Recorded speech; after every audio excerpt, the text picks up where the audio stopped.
2 more videos I'd recommend watching now. You can follow me over on Instagram for more tips and updates.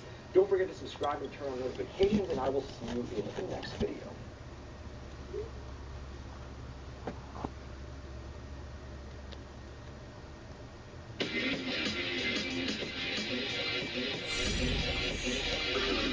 What's up, guys? Check CavalierAthleteX.com.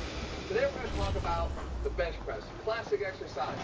Now, it's probably one that you've done a million times, but you got to make sure you're doing it right all the time, because one bad rep on a bench press can lead to a lot of problems, a lot of times in your shoulders, sometimes in your elbows, sometimes in your wrists, sometimes in your chest with a torn pec. You got to make sure you're doing it right. So I put together a checklist, and we're going to go through it step by step and make it really, really simple, so we're making sure you nail each portion of this. The first thing, when you load up the bar, ideally you're doing it in a cage here, and secondly, you're putting a clip on the bar for safety. However, I will point out, as someone that has learned this from experience, if you're training at home, you may not want to use the clips. Why? Because if you get stuck and there's nobody around to spot you, your only option to really get out from under that bar is to dump it. And if the clips are on here, you're not going to be able to do that. So again, not something I advise. I'd rather you set up in a rack to do it. Now, the next thing. This is stupid simple, but look over my shoulder here. What is the placement of the bar in the rack itself? Is it centrally located? Because a lot of times you'll come up and find them kind of like that. And all of a sudden, it's already thrown off your alignment. And it's really easy, and again, stupid easy to do, but make sure you do it, because it's important. So once we get that lined up, then we look for the placement of the bench in relation to the middle knurling of the bar. And you can see here that we're lined up perfectly. You want to make sure that you're doing the same thing. Now I come in here, and I want to know how far under the bar the bench should be. You have to understand that when we lay back down here, my eyes are going to want to be looking straight up at the bar, which I'm going to cover in more depth in a second.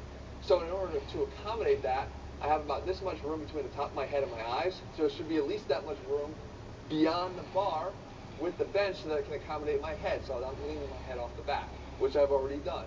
So now you lean back.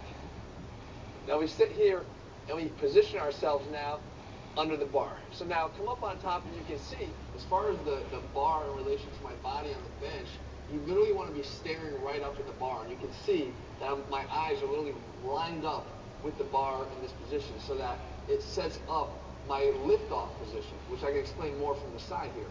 Take note now of what we're doing from here as far as your grip. You want to know how wide your grip should be. You want to know the type of grip you should be using. When you look at the width of the grip, you have to come down to the bottom to understand where it should be. Now you start down here. I will cover again the fact that the elbow positioning is going to be key. You don't want to bench with your elbows all the way up here in this guillotine position. If you're doing the guillotine press, that's a different thing, but you want to make sure you're using much lighter dumbbells and not trying to load up as I'm showing here for the classic bench press. Because what happens is, in this top position, you're leaving yourself no room for the rotator cuff to really operate. And of course, if the weight gets a little heavy and the bar pass starts to go forward a little bit, you're going to get internal rotation that's going to really, really destroy the rotator cuff in this position because your elbows are too high. Your elbows should be more about 75 degrees away from your body here. So if you know that, you set this position up like this, you get your elbows at 90 degrees bent, and you have your forearm perpendicular to the ground pointing straight up towards the ceiling. Wherever that is for you, because again, arm length is going to vary between person, you then reach straight up to the bar from here. And you can see that mine kind of ends with my ring finger on the non-knurled part of the bar.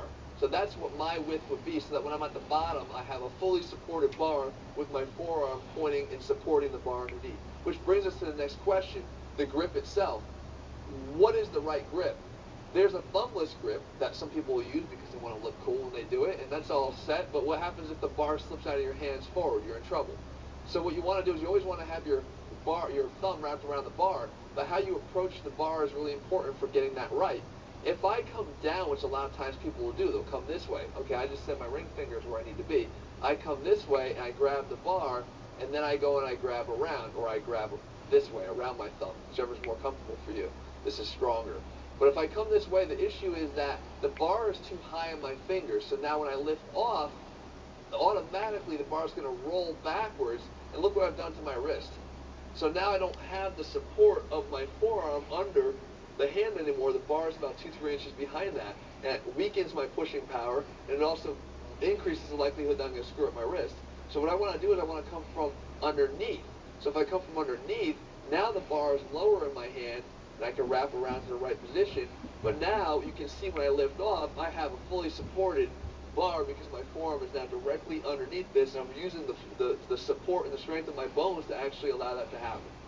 Now, when we get ready to lift off, where are we lifting from? These things better allow you to have a little bit of bend in your elbow, because look at the position I'm trying to lift from. I'm trying to lift again with a bar that's placed over my eyes, so it's a little bit behind my body here. So if I try to lift from here, essentially it's like a pullover, I don't have much strength here. So if I have a fully straightened out arm, and I have the catches of the bar too high, I have no lifting power at all to get that off. None. So I need to have at least a little bit here that I can actually push, because my elbows can still, have some bend and some straightening left in them to actually push off of. Same note, if I were to lower it too low, now I'm also putting myself lower towards the sticking point where I lose some strength as well. So for me, I don't know, it's roughly about this amount of bend in my elbows that makes it really comfortable for me. So now as I get ready to lift, the next thing, I promise you, I'm actually going to lift this bar. The next thing, because this is what I'm talking about, all the setup that's really important here, is when I go to lift the bar path is now going to be my major concern, okay? Because I want to make sure that this thing comes down, not over my eyes as I talked about, but it winds up over my chest. So that means that the bar path is going to have to come forward a little bit. It's going to have to come down and forward a little bit. Again, if I have my elbows high and I hit the bar path right, that's even worse, because now I'm really internally rotating the shoulders. That's how you blow an AC joint. That's how I get this shoulder on my other side here. You can see that's always sticking up for the rest of my life, because I actually popped my AC joint on my left shoulder. I got down to the bottom of a rep. My bar path was good, but my elbows were too high. The internal rotation popped down, and the AC joint was popped. So you want to make sure you got elbow positioning and bar path properly lined up. So, and again, with the bar path, we're targeting the chest. The lift off is going to be straight up, get it over your shoulders, and then move it down. Technique, there's only two things you need to focus on, guys. That's it. Number one, foot position, believe it or not. Start down at the feet. These feet should be under your knees so they can actually push. If I were to push with my feet right now, my butt lifts off the bench, or at least I can contract my glutes and my butt lifts off the bench. You're not going to want to actually lift, but you're going to want to be able to push into the ground to give me that counter force to be able to push the bar away from me. So you can see if my feet were out here too far, I have no pushing power there. I can't do anything from that. I need to have them underneath. The next thing is the chest itself. You can't bench with a flat chest. You got to get your chest up. So what we do is we pull our shoulder blades down and back, which again creates a stable base that I can actually push off of. Same thing as I always talk about. You can't fire a cannon from a canoe. You don't want to try to jump from a canoe or jump from sand. You want to jump from a hard surface. You want to be able to press from a firm surface on the other side. So we pull that together. And then lastly, we tighten the abs. Just make sure that you have a good tightening of your core, because you don't want to have any of these leaks, energy leaks throughout the entire body here. Press to the feet, press to the back, tighten the core, lift off, up overhead, right here. Grip is good. Feels nice and simple. It is simple. It's 135 pounds, but the idea is I'm right here. Now I'm going to lower it down to the chest from here. And again, from here, I'm going to just push back up and up strong. Okay? Again. And again. I mean, super simple, because I'm squeezing the glutes, pushing through the floor, all the things I told you to do. And then when we go back to racket, again, don't try to rack it in one fell swoop from here and up and try to rack it. Try to come up to the top. Once you're there, let your arms go back, engage the rack, bend it straight back down. All right? So guys, it's not that it's the most complicated lift that you're going to do, because again, you've probably done it a bunch of times, but it's the fact that it's one of the most dangerous exercises to do, because there's so many places that you can go wrong. And having injured my shoulder already doing it, and seeing other guys injure themselves doing this lift, and God forbid drop the bar on themselves, you need to know what you're doing. And if you have a routine and a checklist that you follow each time, it can go really quick. Mentally, you're going to blow through that, and you know exactly what to do, but at least you've mastered this. All right?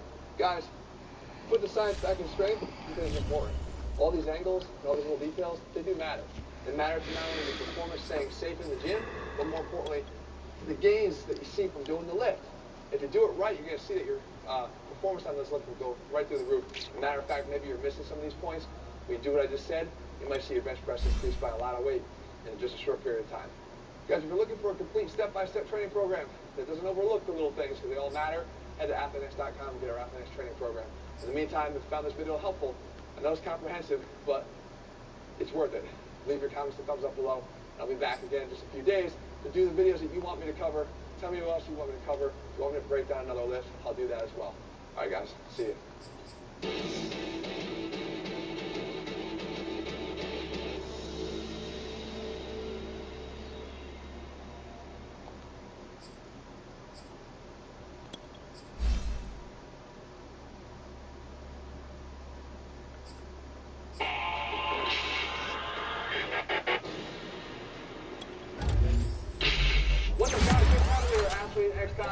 We're talking deadlift today, one of the best exercises you can do if you do it right. So we're breaking out the checklist so we can break this down step by step and make sure that you do. Okay, any good deadlift starts with how you prepare your body to do it before you even do the exercise. So a couple things that I do. There's two considerations here. Number one, you got to have the feeling that you can actually get to this bar and do this exercise properly. So what I do is just a quick little routine to feel nice and loose. Is I put my feet up against the insides of the plates, and I use them to stretch out my adductors and my groin. Because we know if you're going to be driving your knees out, as you should be, as you'll see when you press this bar off the ground and pull it off the ground, and I say press because that's a key difference too, you're going to want to make sure that you have adequate flexibility here through your adductors. The next thing I do is I feel as if I want to keep my hamstrings engaged, and I also want to have my pelvis in the right position. So EA Sports coverage of the National Football League is on the air. We thought the old place was loud. Somehow this place got even louder a short time ago as the Falcons were introduced to this sellout crowd. We're set to go as the Falcons get ready to match up with the Dallas Cowboys. It's the first weekend of autumn and the NFL is in full swing as off we go on EA Sports. Once I do that, and this will go as a touchback, and they will begin things at the 25. And that is, I stand here, I keep my hands on my thighs. You're going to see why this is very important in a second. And I let them slide down until the level of the knees by doing nothing but hip hinging. If you just did what I showed you, that hip hinge should feel really easy now. Okay, so right down to here, no bend in the knees. From here, once I get to the level of the knees, then maintain this low back. I just let my hands drop straight down by bending nothing but the knees. Then I work on just going back up and feeling the first few inches of this to be nothing but leg press as I get to the level of the knees, and then driving through with nothing but the hips. So it's hip hinge to the level of the knees, drop the knees down, push through the knees, hip hinge, and finish it all the way here to the section. Okay? A run with Jones at first down, not going to yield much. A yard tops. Second down coming up. Now, it's hard to have vision as a runner and find a hole when there's nothing but defenders in your way. They stack that one up really well. But give him credit. Instead of trying to bounce it out and turn it into a big play, which might have turned into a big loss, kind of just took his medicine there and took the 1 yard. Now, for someone that doesn't have a really wide physique like me, that could be pretty narrow. You can see mine, I'm actually inside the non-knurled areas of the bar here. For you, that could be a little bit wider, but it doesn't matter. You just want to be hip width. As far as how far under the bar the feet should actually go, there's a little cue I like to use here. I want to just see my laces on the other Play side. clock down to 2, and we get a signal and a timeout. They'll have 2 remaining as we step aside here in this first quarter. Now I've actually set up the right position for this bar, which should be about 1 inch away from my shin. Because when I go down to the bar, my shin will go forward to meet that bar and not in the proper position. Here's second and 9. A lot of people will tell roll the ball away and roll it back. That's kind of a two-lift ritual, but ultimately what they're doing is they're getting that ball back in that position. Again, it's to Jones. Experience that they have and being comfortable with moving the ball. And he's going to get about 7 yards on that one, up to around the 33. I certainly know that I, for one, would not like to be on the other end of a tackle when this guy's coming at you full speed from a strong safety spot. Boy, that was a nice play. And sometimes all of your best laid plans of play design, your X's and O's, they can't always account for individual effort defensively. And this was one of those times. Just a terrific play to hustle over there and get the running back to the ground. And if you're looking for proof of his speed, Next Gen Stats shows that he was traveling just over 21 miles an hour there. When it comes to how you're gripping the bar. Most commonly, you probably see this. An early test, 2 plays in. This is 3rd and 2. They'll try and run for it with Jones. And he's able to get the first before he's taken down at the 36. Defense had a chance to get off the field here in the opening drive, couldn't do it. I know that we go into these meetings with coaches and sometimes maybe we can get, a little bit numb because they're always going to talk about how important third down is, aren't they? Offense and defense. In this case, one capitalized, and the others, you said, had a chance to get off the field and didn't get it done. And the hole closes quickly there. He gets maybe a couple up to the 38. 2nd and 8 coming up. It's the same way you grab a baseball bat. You're bouncing hands if you're on the top here. Now they'll switch it up here and look to throw. He's going to flip one out here to his running back. They'll give him 4 yards there, and it'll be 3rd down. And they're getting him involved early. You feel like they saw something on tape, or they just have a sense with him because he's had a good week of practice or something in that area. And they want him involved, just as you said. They want him to touch it either in the running game or the passing game, but they must like the matchups there. That's into double coverage and intercepted. He's picked off near his own 48. And a super return as he gets us all the way down inside the 25-yard line. That's kind of a double whammy. I mean, the interception on the opening drive, that's one thing, but to give him this field position, that's another. Absolutely perfect start for this defense. They take the ball away in the opening possession. They know that their offense will get the ball to start the second half. They line them up in field goal position, and to me, they got a chance for a touchdown right here out of the gate. Overall, your most effective grip, your strongest grip, and it will also not lead to those imbalances that the mixed grip will. Now, as far as the width and how wide I want my hands on the bar, it actually brings up a point from the last time. A quick throw here, that's complete. It's what is responsible for 5 yards on the catch there, brings up 2nd down. 0 hesitation that time. That was get ball, throw ball. Yeah, turn into a smoke route. If you see the coverage off the receiver, doesn't matter whether you call it a run or not. Just take the ball, get it out to it. Is you're effectively shortening the length of your arm. Because if we know that 2nd and 5. Straight down, right about the width of my Damn, fellas. Touchdown Falcons. Tyler Boyd, his 2nd touchdown on the season. And the Falcons on just 2 plays have taken the lead.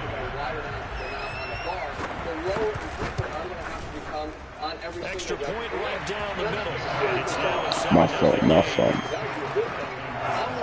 Blaze on. Set now to kick this one away, and off it goes. And here comes a return from the middle of the end zone. So just the outside by about an inch. Now you want to have a rough grip here for 2 reasons. Number one, you don't want to have your hands dragging up the sides of your body. Okay, here.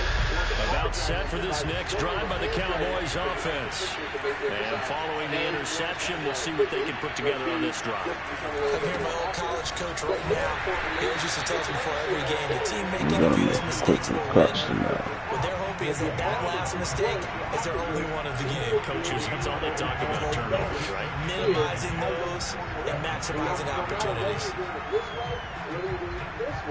Officially nothing on that last run. They'll try again, 2nd and 10. Here's a give to Jones running left. And he's going to get a good gain of 9 here up to the 34.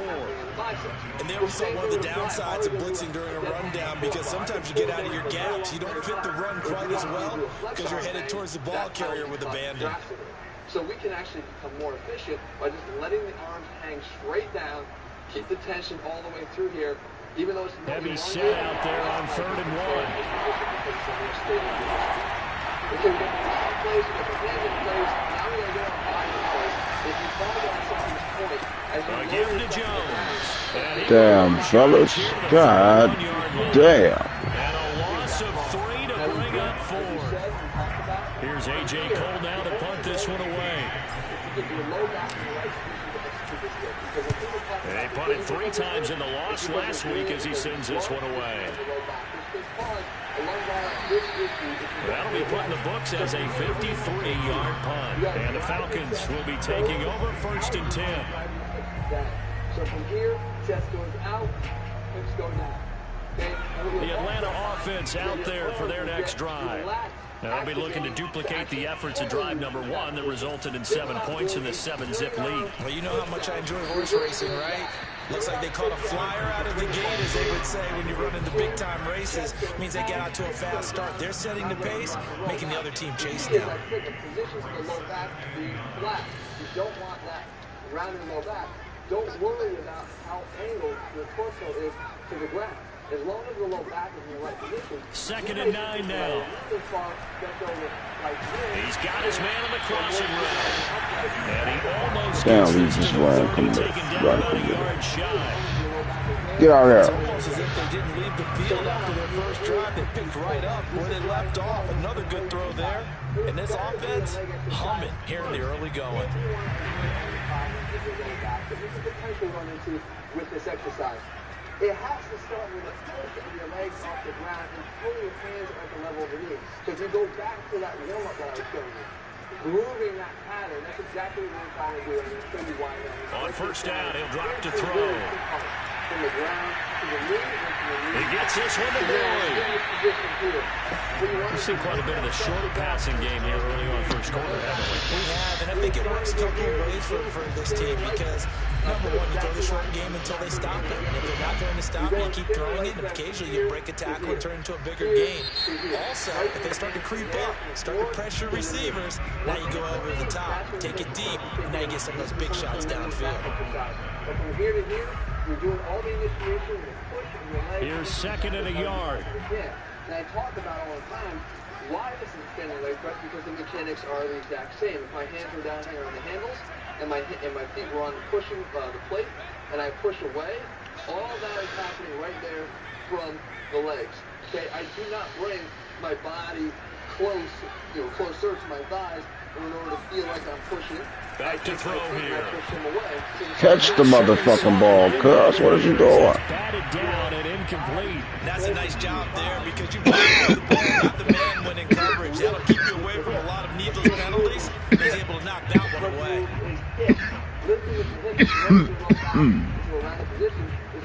They tried to throw on 2nd down, unsuccessful. Now it's 3rd and 1. One of the best exercises you can do is you have to get this part right. So again, when we're in here, the position is down, chest out, hands in. Here, we're doing leg press. Again, he'll drop to throw. Okay? Toward the sideline. Did he keep the feet in? Yes, he got them both down, says the side judge. And that's good enough for a 1st down. And that's how you pick up a 1st down. Not only does he make the catch, but has enough body control to get his feet down inbounds, toe tapping and dragging to make sure he gets it. I ski. Nigga, catch the. What the fuck is Zeke doing out there? Cowboys was very good that time. A nice job to smother him as the ball arrived, and that ensured an incomplete pass. Oh shit. And he keeps 6 points off the board. Yeah, same like the Cowboys. So now 2nd and 10 after the incompletion on 1st down. So we're going from here and back through. You'll notice if you do this right, the timing is simple. They'll look to throw again. As the visual cue of when to took this in. It's a short one here. Good shit. To his tight end. This will be a gain of about 8 to the 27-yard line. Let's not quibble about the gain there on 2nd down. That was a positive play because that was a take-what-you-can-get situation. Got out to the tight end. Now gives a much better opportunity to convert on 3rd down. Set up. Here. These are the hips. Okay? Trying to keep the drive going here. This is play number 7 on 3rd and 2. Drive through with the hips. Now on the way down, you want to reverse the motion. Hip hinge, hip hinge, hip hinge. Right to the level of the knee. Straight knee back. They'll stick with the passing game as he looks to throw. Man, what is up with the reaction time? He'll be out of bounds as he gets this down about the 21 or 22. Well, they've had a great, impressive drive going here, and that pickup ensures the drive continues. He's right there, man. Continue the drive, which is demoralizing for the guys on the defense side of the ball right now. But you make your own defense happy. You're able to get a little more rest over on the sidelines while this one continues downfield. It's one of the best total body exercises. Yes, for training legs. Most importantly for training legs, because it sets up the safety of the entire rest of the leg. And of course, as a posterior chain, overall, awesome exercise. There's none better than this. Back to throw again. It's not the exercise. Let me tell people, I'm done with it. This is caught for a Falcon touchdown. Good game, Cub. His first touchdown of the new season. And the Falcons will extend their lead. Extra point attempt to come here. And it's good to make it 14-0.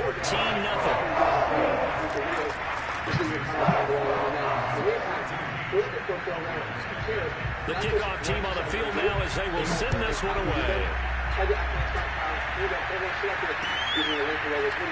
They'll elect to bring it out here from the end zone.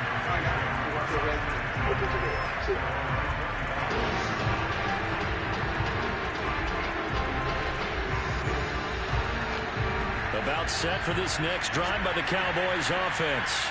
And it's been a rocky start for them thus far. They had the turnover and then the punt on those first two drives. So there's optimism because they improved, right? The turnover, you just noted it. Punt's better than the turnover. The punt is better on the second one. Now they're hoping to turn into first downs and hopefully points. So the opening play of the drive goes backwards. Now they'll come up on 2nd and 12. He'll let this go deep for Ruggs. Well, this is taken in. It's complete. And they've got it well across midfield down to the 40 before it's all said and done. A big play that time through the air. 37 yards. So the big play moves him all the way across midfield to the 40 now for 1st and 10. And this one's going to go the wrong way. Losing yardage back at the 42. 2 yards the loss, 2nd and 12. I have a feeling they'll stay committed to running the football, especially on the early downs. They just haven't had a whole lot of success just yet. So the first down run lost a couple. Now they come up 2nd and 12. They'll set up to throw. And that's caught by his tight end, Dalton Keene. Got to give credit where it's due. Really nice defense on that play. The pitch and catch was successful, but not any run after it. The Cowboys on 3rd down. Just 1 for 3 thus far. This is 3rd and 7. He'll look to throw. And he will find his man Ruggs. And that's going to be good for another first down as the tackle's made at the Falcons' 14. And this has been a nice answer to the touchdown drive against them a few minutes ago because they've come out and reestablished the tempo. A nice throw there, and they're putting together a very strong drive as a response. 2 minutes to play, first half. It's 14-0.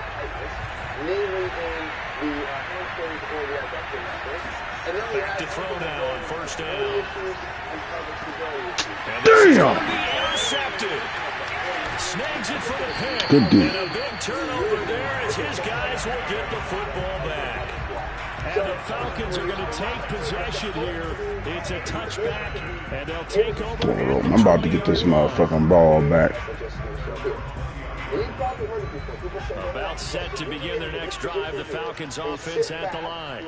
Last time they were out here, they had the benefit of good field position, led to a touchdown. This time, they're going to have to work for it. They are, but with that last drive, that culminated touchdown, I think they carry that confidence into this one. It doesn't matter where you start with the football now, they have to feel great about their opportunity.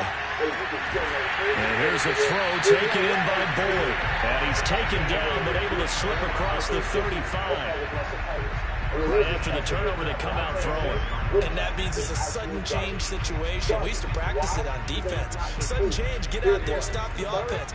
But you typically run out there a little bit unsettled. I think that's why he came right out throwing the football, hoping to catch him off balance. And he did. If I were to go in here and I would have measured the angle of... Now on first down, he'll drop to throw it. While it looks like he's below his hip. Looking left side, it's complete. He's got it. And he slips up past the 45 before being tackled. Well, that certainly has to feel good. It's not all the time that the play caller should get all the credit. Sometimes I think in the huddle, the quarterback just says, hey, who's going to make a play for me? I just need something right here. And the end result there, nice first down. Drive keeps moving. They'll look to throw here on first down. Catch that shit, man. They'll say it's incomplete. They've given up a few first downs on this drive, but getting the incompletion there, that should give them something to build on and maybe turn the tide.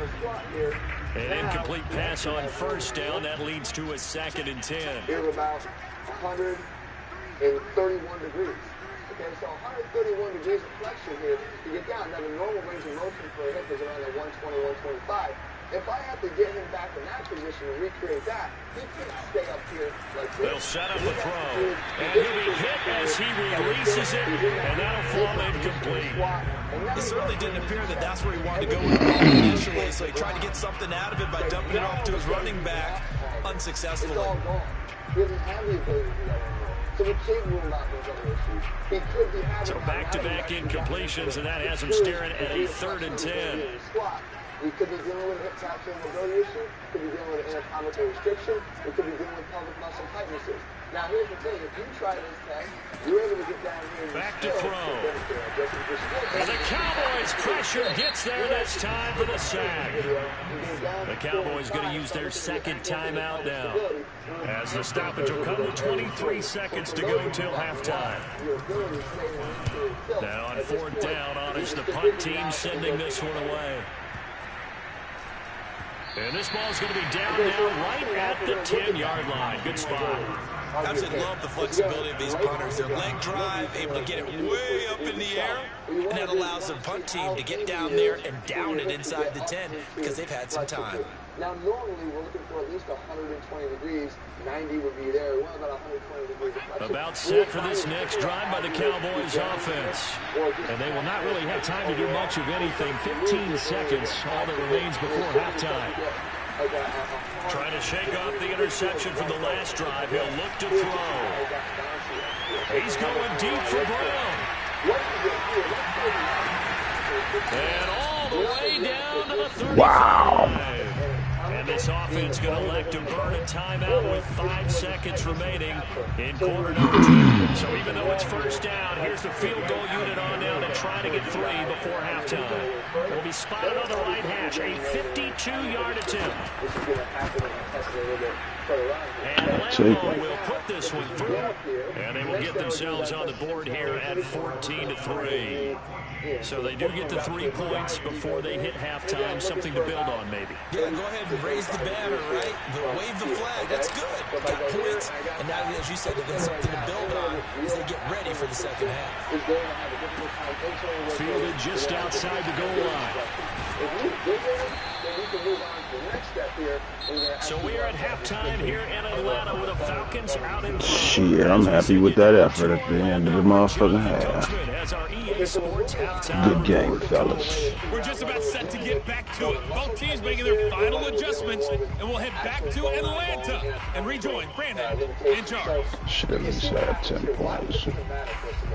Well, let's say we take this hip here and we're going into flexion, right? We're going deeper into the squat, deeper into the squat. What happens is, at a certain point here, the femur doesn't have any more room. It can't continue All right, to Coach, thanks very much. Fine work as always as we welcome you back for quarter number 3. It's actually going to grab the pelvis with it and turn it under. The Falcons back to receive. They've got the lead, and they'll get this football as the second half gets underway. Taken at about the 1. And taken down just past the 20 at about the 21-yard line. Okay, so we want to make sure that we determine whether or not that's happening, because what we could do is, as I said before, if it is this, then if you can test it yourself, you can turn your hip out a little bit more. In other words, drive your knees out a little bit more into external rotation. If you do that, you should be able to clear a lot more. The Atlanta offense offense out there for their next drive. And Charles, they've got the lead. Put your coaching hat on here now. What's the game plan for the second half? I think getting the running game going a little bit more, because I thought in the first half they didn't get it moving. They had success throwing it. But I think these first couple of drives, they'll want to get those running backs going and give them more opportunities. And I will guarantee you that those guys are lobbying for them in the locker room at halftime. Run from the base of the pelvis here and cross the knee, right? And we also have the adductor muscles that are attaching to the underside, front side here of the pelvis that are attaching to the femur. So when we move this down, and we keep this from the 32 now. Here's 1st and 10. You're more of a stretch, and you'll be able to feel that restriction from these muscles that could be holding you back if you're too tight. And the same thing with the hamstring. And don't have people tell you that, oh, well, you're now the Georgia Southern man, it's Matt Breida. And he'll get this only up to about the 35. Give him 3 on 1st down. He'll set up a 2nd and 7. Give credit to the defense for stringing that play out, and they gave him no cutback angle. You know he was trying to dart through. No place for him to go. A nice job there, only giving up a 3-yard gain. And if it's going to keep going, it's going to pull it under with it. It's attached. The hamstring is attached right back there via the hamstring attachment to the pelvis, all right? So let's figure out now, once the coming up on 2nd and 7. Differentiate between the two of these. Okay, now let's differentiate between those two. They're going to look to throw. Get up onto a box here. The box just needs to be higher up. And he finds a man on the crossing route. And he slips up past the 45 before being tackled. And now we get into the psychology of the whole thing, because a lot of teams with a 2-score lead in the 3rd quarter, they almost become defensive with their offense, just playing not to lose. I think with this team, you got to figure at this point, this is a great spot for them to go into attack mode, really try and put the hammer down and finish this one off. Now left side, a completion to his tight end. And they're well past midfield, just a yard or 2 shy of the 40. When this offense can get their tight ends involved, they can move the football. Here, a nice route, able to look it in, and picks up the 1st down. He feels it right in the front here. It's jamming in the front here. Now you're dealing with something anatomical. Now a play fake here on 1st down. And that's going to be in. Listen, when you've got the lead, there's absolutely no sense trying to fit a ball in where you shouldn't. You can see the coaching in his head taking place on that play, because he saw he had a receiver in the area. He just put it well over his head, out of harm's way. Now he's playing the adductor issues, okay? The adductor even underneath the hamstring. So that could happen to you. So you can feel that when you make that change, you free it up in one place, but I'll tell you what happens. He'll try again with the arm here on 2nd down. God damn, who watching that motherfucker? That's complete. And he's pulled down, but not before he reaches the 8-yard line. A big connection on that one. 34 yards. The chain gang hustling to catch up. Here's 1st and goal from just inside the 10. He'll look to throw. Caught on the slide. That'll go as a pickup of 7 on the 7th play of the drive. 2nd and goal from the 1. It doesn't mean, unfortunately, they may not have other contributions from those final 2 places either. Looking to throw. And he takes a shot on the release, as this will be incomplete. From the snap, he certainly looked like he knew where he wanted to go with the ball, but surprise, that guy was covered. So that took his attention elsewhere to no avail. The fact is, we got to make sure that his ankle mobility is enough to allow him to get down. They were stopped last time from the 1. Now here's another try on 3rd and goal. Continue to do something called dorsiflexion, meaning as your knee goes down, they'll try and run the option to pick it up. He's not going to get there. That won't even be close. It was blown up in the backfield. Defensively, they rallied the troops to force 4th down after that 7-yard pickup back on 1st. Oh, and now movement and a whistle, and they may have to rethink their plans on 4th down. Is a simple test to determine whether or not he's going to have dorsiflexion. And all you got to do is set up a few inches away from the wall or a box. And then what you do is you just try to lean forward, keeping your heel on the ground. The offense stays out there. A big challenge here from this far back, but they're going for it on 4th and goal. If I were to take out to go down here again here, now to measure what I've got here from 90 degrees. They'll look to throw. 23 degrees forward on that. And that is knocked away in the middle of the field. They can't hook up here on the 4th down pass attempt, and the Cowboys defense is going to get them the football back. Where are you feeling the restriction? Are you feeling it right here in front where you're feeling a pinch again, or are you feeling it back here in the Achilles? If you're feeling it more on the back side, you're probably dealing with a high muscle tightness. If you're feeling it more on the front side, you're probably They'll come out throwing here on 1st down. And he's got his man out of the backfield. That's complete. And able to get it across the 20 before they get to it. They'll look to throw now on 1st down. Pressure brought in, and the Falcons get there for the sack. The number 1 pick, Myles Garrett, coming in to drop him. Chalk that up as their first sack in this game, and they tallied 4 a week ago. And probably not as much exultation in that sack as what took us so long. Because when you get 4 of the... Dang. He's going to be intercepted a 3rd time. All that red over there. And he takes this one back into the end zone, and the Falcon defense has a touchdown. No going for 2. They'll kick the point after. And it's 21-3.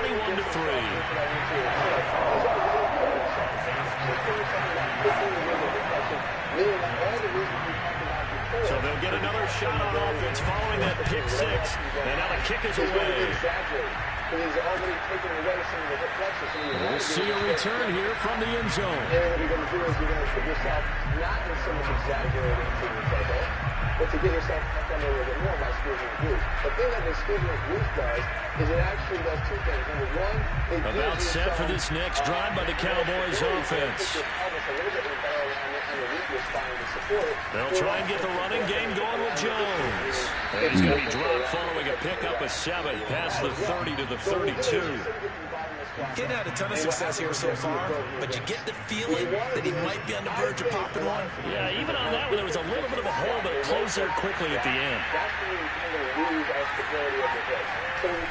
And here's Jones again on 2nd down. And he'll be brought down shy of the 40 at the 38-yard line.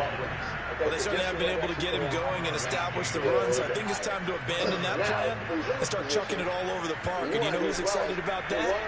The defensive front. They got just pin their ears back and get after him now. Now a 1st down carry by Jones. And he'll go down, and that will do it for the 3rd quarter of action. Without losing his ability to stay away. 3 yards on that last carry. Here's 2nd and 7.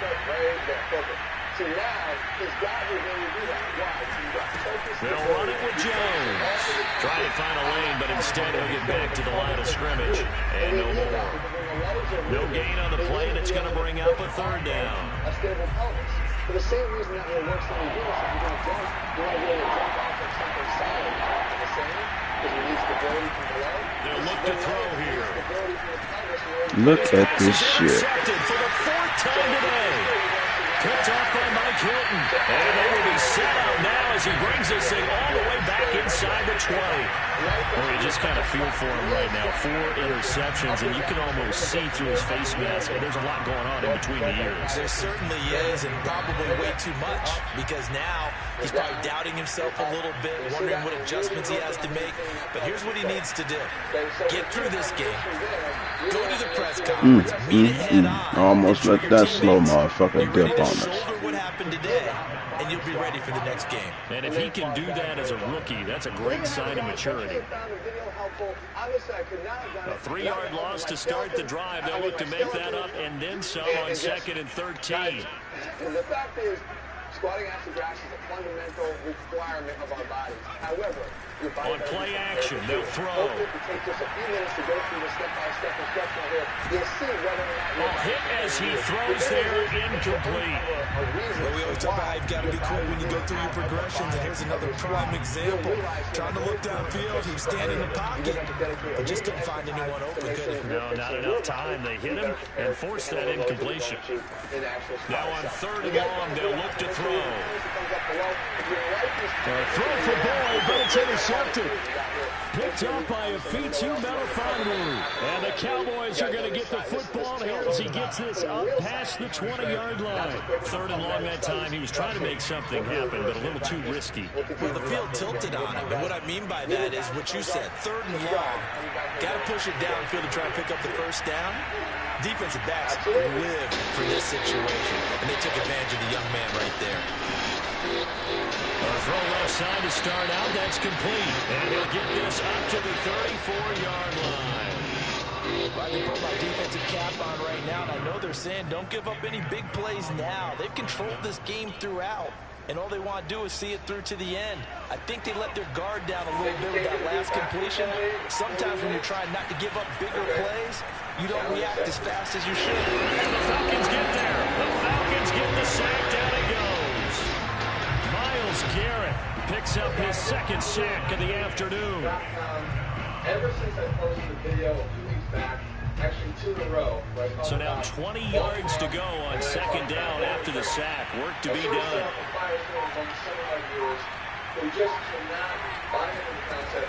They'll drop the throw. Look at this motherfucking bullshit. Interception. Picked up by Jonathan Jones. And it's a tremendous return as they finally get him at about the 10-yard line. That was on me. And you have to wonder, Charles, a game like this, 5 interceptions, what does this do to the psyche of a young quarterback? Well, based on the fact that he's still out there and he threw a 5th interception, I'm wondering if his head coach believes that he's really strong mentally and wants him to play through it. Because otherwise, you need to get him out and fight another day, because this could leave lasting damage if he keeps throwing interceptions. They go back to the air here after the INT on the last drive. Touchdown, Falcons! DeAndre Swift, his 3rd touchdown now on the year. And the Falcons look like they're going to get back in the win column as they extend their lead here in this 4th quarter. Extra point splits the uprights, and they open the lead up now to 25. The kickoff unit is out on the field, and they will send this one away.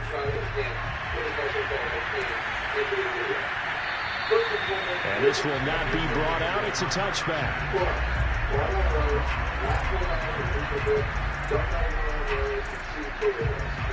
About set for this next drive by the Cowboys offense. And they unfortunately are staring at a mini losing streak developing, trailing here in the 4th quarter. How do you get that bullshit off? That's going to go as a loss of 4, and it'll be 2nd down. I think this offense, specifically this running game, they're going to have to find a way to turn the page, because they haven't found a way to run it effectively thus far, and it's cost them.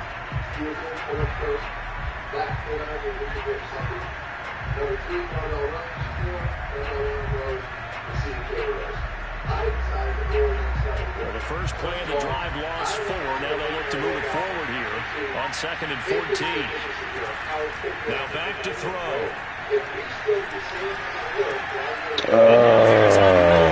Interception. Picked off at the 24. And they are going to take You over gonna right put the there joystick down, man. Defensively, they showed a bit of pressure. In the same given period of time, or obviously, with timing.